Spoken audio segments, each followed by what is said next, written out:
In the month of June 2025, the United States saw a series of state-sponsored executions.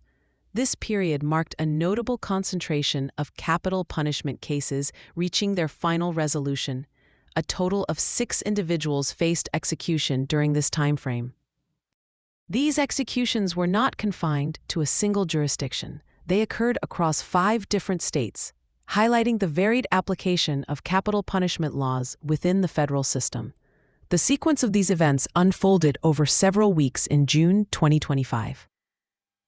The individuals executed had all been convicted of heinous crimes. These convictions followed extensive legal processes and appeals. The nature of the offenses leading to these death sentences was consistently severe. The series of executions commenced early in the month. The first execution took place on June 10th. This date marked the beginning of a concentrated period of capital punishment activity. The final execution in this series occurred later in the month. The sequence concluded on June 25th. This 15-day span encompassed all 6 executions across the 5 states. The cases involved represented different states and different timelines of conviction. Each execution followed years and, in some instances, decades of legal proceedings. The June 2025 period serves as a specific point of reference in the ongoing history of capital punishment in the United States. Give a like and subscribe. Leave a comment. The first execution in the June 2025 series was that of Anthony F. Wainwright. His execution was carried out on June 10, 2025. This date marked the beginning of the period under review. The execution of Anthony F. Wainwright took place in the state of Florida. Florida is one of the states that retains capital punishment. His case proceeded through the Florida legal system. Wainwright was convicted of crimes committed within the state of Florida. These convictions formed the basis for his death sentence. The legal process leading to his execution was specific to Florida law and procedure. The crime for which Wainwright received the death penalty was particularly brutal. It involved a combination of offenses. The conviction included charges of rape, kidnapping, and murder. The victim in this case was identified as Carmen Gayhart. Her life was tragically taken as a result of Wainwright's actions. The legal proceedings centered on the crimes committed against her. The crime occurred in the year 1994. This places the offense nearly 3 decades prior to the execution date. The passage of time highlights the lengthy nature of capital case appeals. At the time of the crime, Wainwright was not merely a resident. He was a North Carolina prison escapee. His status as an escapee added another layer to the circumstances surrounding the crime. Wainwright abducted the victim from a public place. The abduction occurred in a Winn-Dixie parking lot. This detail underscores the public nature of the initial encounter. The victim, Carmen Gayhart, was young. She was 23 years old at the time of the crime. Her age is a significant detail in understanding the impact of the offense. The victim was engaged in a routine activity. She was on her way to pick up her children. This detail emphasizes the disruption of a normal life event. The violence inflicted upon the victim was severe. She was subjected to multiple acts of brutality. The victim was raped, strangled, and shot. Evidence presented during the legal process indicated Wainwright had an accomplice. This individual was identified as Richard Hamilton. Hamilton was also involved in the crime. Richard Hamilton also faced capital charges in Florida. He was sentenced to death for his role. However, the accomplice did not reach the point of execution in June 2025. Richard Hamilton died while on Florida's death row. His death occurred in the year 2023. This means he passed away before the scheduled execution of Anthony F. Wainwright. The case of Anthony F. Wainwright illustrates the complexities of capital cases.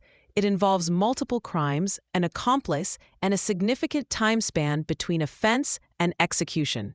His execution on June 10, 2025, marked the first in the series. The second execution on June 10, 2025, was that of Gregory Hunt. This execution occurred on the same day as the first in Florida. It represented the first execution in Alabama during this period. Gregory Hunt's execution took place in the state of Alabama. Alabama is another state that utilizes capital punishment. His case was processed through the Alabama judicial system. Hunt was convicted of a specific capital offense. He was found guilty of the murder of Karen Lane.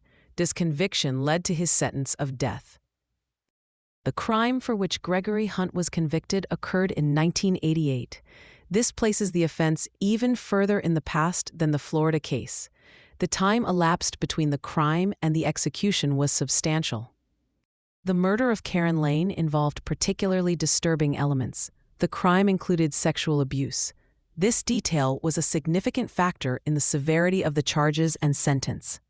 The case of Gregory Hunt highlights the long duration of capital appeals. His execution on June 10, 2025, concluded a legal process spanning over 3 decades. It was the first of the 2 executions on that date. Following the executions on June 10th, the next execution in the series occurred 2 days later. John Hanson was executed on June 12, 2025. This marked the 3rd execution in the June 2025 period. John Hanson's execution was carried out in the state of Oklahoma. Oklahoma is among the states that actively pursue capital punishment. His case was adjudicated under Oklahoma law. Hanson was convicted of multiple serious felonies. The conviction included charges of carjacking, kidnapping, and murder. These combined offenses resulted in his death sentence. The victim in the primary crime was Mary Bowles. Her death was a direct result of the actions for which Hanson was convicted. The legal focus was on the events surrounding her death. The crime involving Mary Bowles occurred in 1999. This places the offense approximately 26 years before the execution date. The timeline is shorter than some other cases in the series, but still represents a significant duration. In addition to the murder of Mary Bowles, John Hanson was convicted of another capital offense. He was also convicted of the murder of a witness. This second conviction underscores the extreme nature of his criminal conduct and the efforts taken to conceal his initial crimes. The case of John Hanson involves multiple victims and multiple capital convictions. His execution on June 12, 2025, represented the state of Oklahoma carrying out its death sentence. It was the 3rd execution in the June 2025 sequence. The details of the carjacking, kidnapping, and murder of Mary Bowles were central to the prosecution's case. The legal proceedings examined the sequence of events leading to her death. The conviction for these acts formed the primary basis for the death sentence. The subsequent conviction for the murder of a witness added further gravity to Hanson's case. This act is often viewed as an attempt to obstruct justice and eliminate evidence. The legal system treated this as a separate, capital-eligible offense. The Oklahoma legal process for capital cases is rigorous. It involves numerous stages of review and appeal. John Hanson's case navigated this system over more than 2 decades. The execution date of June 12, 2025 was set after all state and federal appeals were exhausted or denied. This date represented the culmination of the legal process for his convictions. It was a significant event in Oklahoma's application of capital punishment. Analyzing the John Hanson case provides insight into capital crimes involving multiple victims and attempts to impede justice. The combination of carjacking, kidnapping, and 2 murders highlights a pattern of extreme violence. His execution is recorded as the 3rd in the June 2025 series. The legal review of Hanson's case would have examined the evidence for each conviction separately and together. The aggravating factors supporting the death penalty would have included the nature of the murders and the circumstances surrounding them. The witness murder likely served as a powerful aggravating factor. The historical record of capital punishment in Oklahoma includes cases like Hanson's.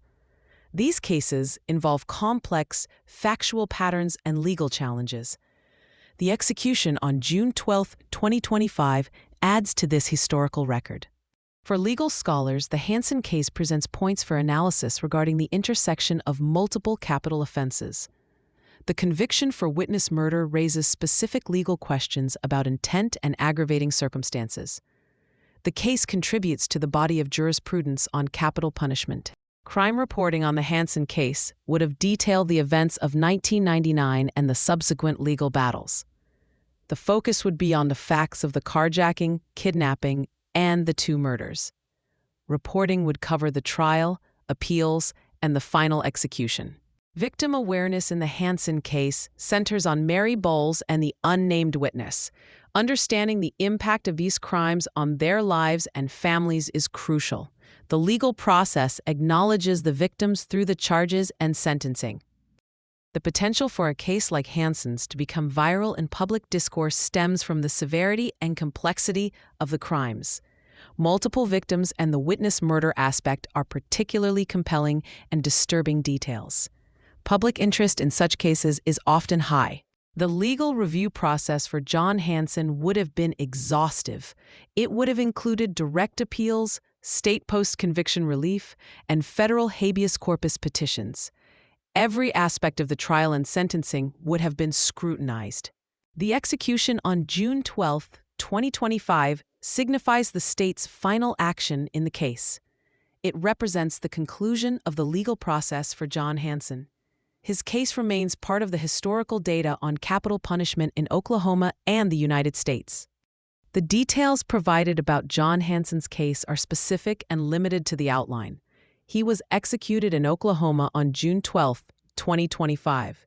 His convictions were for carjacking, kidnapping, the murder of Mary Bowles in 1999, and the murder of a witness.